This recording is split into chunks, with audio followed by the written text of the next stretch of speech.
You ask Tiger to solve. This deals with linear equations with one unknown.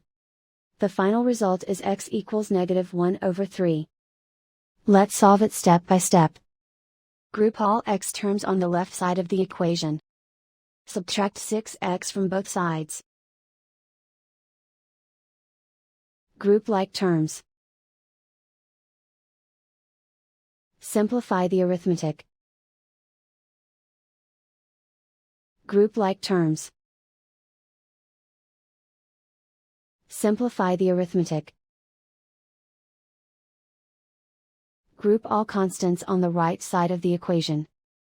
Add 5 to both sides. Simplify the arithmetic.